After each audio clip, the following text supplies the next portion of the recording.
Ang acid rain ay tumutukoy sa ulan na may mataas na acidity o acid content.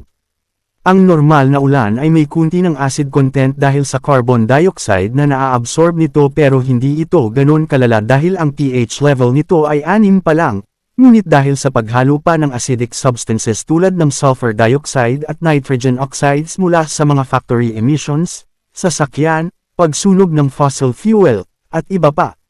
Dahil sa paghalo ng nasabing mga acidic gases, ang pH ng ulan ay nagbabago. Mula sa normal na pH ng ulan na 6, ito ay mas bumababa pa at nagiging 3.